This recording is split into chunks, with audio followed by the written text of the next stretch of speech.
Hello everyone and welcome to another session of AP Human Geography with Mr. Elrod. We'll continue on with our discussion on religions today. Specifically, we're going to be talking about universalizing religions. We're going to start off with talking about Buddhism. So again, if you'll remember my disclaimer from the first video,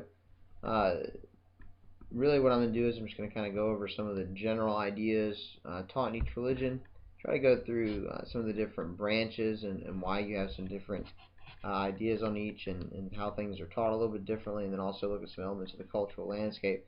But again, this is by no means an in-depth conversation on religion, and if things don't sound exactly right to you and your group, and the group that maybe you participate with, then again, just remember that's really just the way that it is all the time. And no matter how I talk about things, somebody's probably going to practice something a little bit different. So remember, these are just some generally accepted ideas and practices of each religious group. So when we talk about Buddhism, one thing to keep in mind is that Buddhism is actually a daughter religion of Hinduism, and so Buddhism is actually going to come from a Hindu tradition, and we find the heart of Buddhism is from northern India, which is modern-day Nepal actually, and it comes from an individual by the name of Siddhartha Gautama. Now, Siddhartha Gautama was a prince living in Nepal. He was actually a Hindu prince living in Nepal.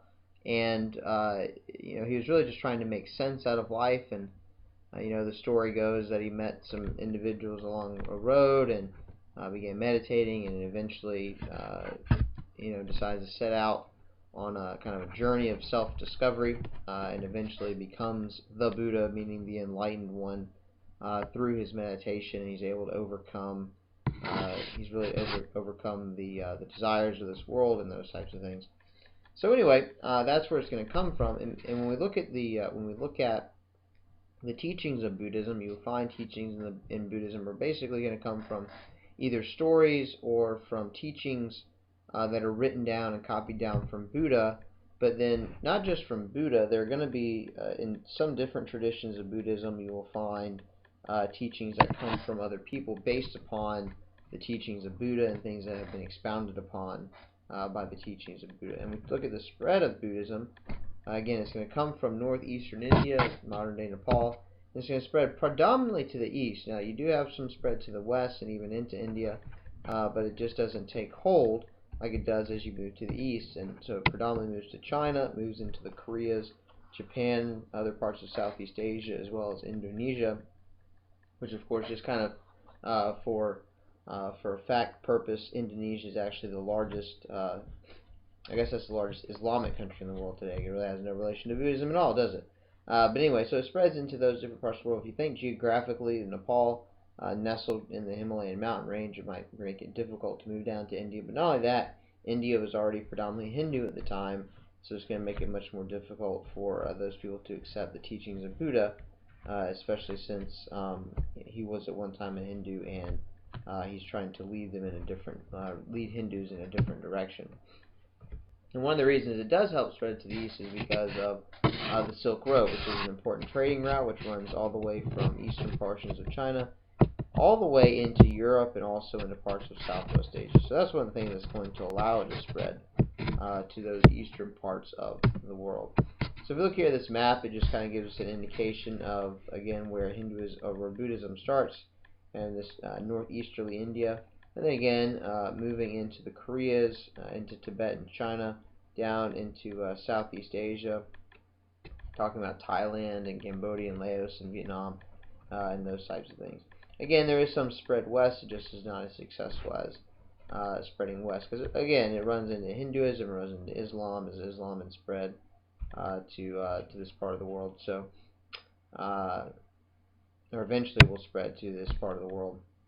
So when we talk about Buddhism, really the goal of Buddhism is going to be to achieve what's called eternal release. Both Hinduism and Buddhism teach the idea of reincarnation. That is the idea that your soul is reborn into thousands and thousands of lifetimes. And one of the things that Buddha was trying to do is he kind of got the sense that the Hindu teaching of reincarnation was just kind of long, and it was I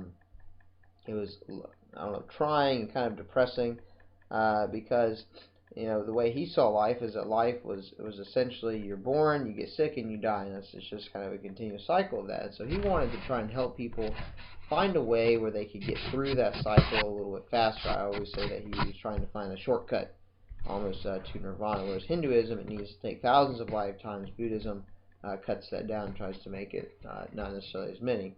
And again, you're trying to reach this idea of eternal release into what's called nirvana. And I've already explained a couple different ways, but essentially nirvana is it is being released back into the eternal collective. And the eternal collective, the Hindus call it Brahman or Brahma. It's this kind of spirit that permeates all parts of the world and permeates everything that's in the world. And it's really the kind of the spirit that makes up the world. And so it's this idea that before you were actually a part of that, and your soul was divided up into the earth, and then your soul is longing to go back into that and be released back into that eternal collective. And so that's what you long to be, and this is nirvana. It's perfect understanding. And then you achieve nirvana through, in this lifetime, reaching what's called perfect understanding. And you do that through meditating, understanding how relationships work, the relationship between yourself and then those around you, and then the earth, and those types of things. When we talk about Buddhism, there are a couple of main branches to Buddhism. It's called Theravada Buddhism, Mahayana Buddhism, Lamaism, and then Zen Buddhism. And each of these different types of Buddhism are practiced predominantly in particular regions of Asia. Talk about Theravada Buddhism. This is predominantly found in parts of Southeast Asia. Again, Cambodia, Laos, Thailand.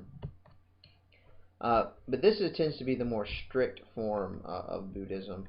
And this is where you tend to find more of the monks and the nuns within Buddhism. And those who are going to practice Theravada Buddhism a lot of times will leave kind of the traditional life and not follow the life of just a normal individual, but instead they'll become monks or nuns and then seclude themselves and devote themselves to the teachings of Buddha and things like that. And so this is very strict followers of Buddhism and the teachings of Buddha. And it's in Theravada Buddhism that Buddha, or Siddhartha Gautama, is actually considered a god himself, and then you are going to reach that state of eternal release or nirvana by reading his teachings, by meditating and things like that. Not to say there aren't monks and nuns and the others, but Theravada Buddhism is that's what you spend some of your time doing, being a monk and a nun, so that you can reach that stage of eternal release. In Mahayana Buddhism, another term for this is what's called the big vehicle. And so this one's a little bit more relaxed. It's practiced by a lot more people. It's just it's more of a part of your life and tradition in your life. That's why it's called the big vehicle, because it includes more people. And typically what you find is that the more restrict the portion of the religion is, the fewer people that are going to be practicing. So is the case with Theravada and Mahayana Buddhism. Theravada is much more strict and requires a lot more of the individual, whereas Mahayana Buddhism is a bit more relaxed. So it's going to have more practitioners. So we tend to find Mahayana Buddhism in eastern portions of Asia, Korea, Vietnam, Japan, and China.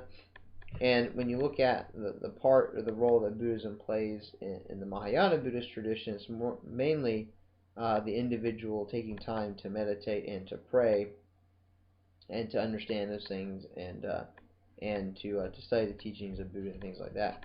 In Mahayana Buddhism, a little bit different is that Buddha isn't necessarily himself a god. Instead, what he does is Siddhartha Gautama, or Buddha, shows you how to live your life and how to practice meditation and things like that, so that you can then achieve perfect release and actually become Buddha yourself. So that's one of the big differences between the two, is that Mahayana Buddhism, not only is Buddha not a god, but also you become Buddha yourself and you achieve that portion of enlightenment. And then one of the things is that within Mahayana Buddhism, you can actually choose to, once you die, you can actually choose to come back as a monk or a guru and teach others how to also become Buddha, how to achieve a state of perfect understanding and eternal release and those types of things, so that they too can also move on from the system of reincarnation. In Lamaism, one of the main differences between Lamaism and the others is that Buddha is continually reborn, and he's reborn in the person of the Dalai Lama. and that's why of course, he's an important figure in our world today, and you'll see him traveling around mainly because he's been banished from Tibet because the Chinese government has control over Tibet, though Tibet is trying to be free, things like that. So anyway, Lamaism is predominantly practiced in Tibet, and their main focus is going to be on the individual of the Dalai Lama.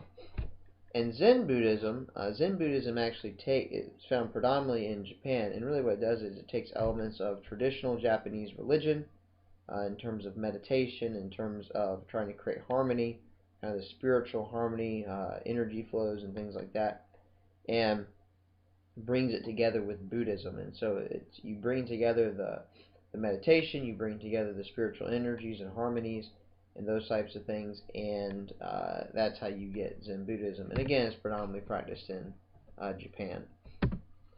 When we look at some of the elements of the cultural landscape that Buddhism might impose on the landscape, one of the things that Buddhists are going to do is that they place an extreme amount of importance on the actual places where Buddha did some of his teachings, and so those are going to be incredibly important to the Buddhists.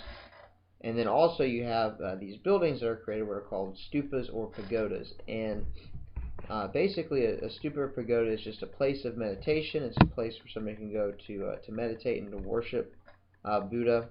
You notice that the pagodas are symmetrical, and they're supposed to create good energy flow and harmony and things like that. Now you'll notice this stupa over here to the left.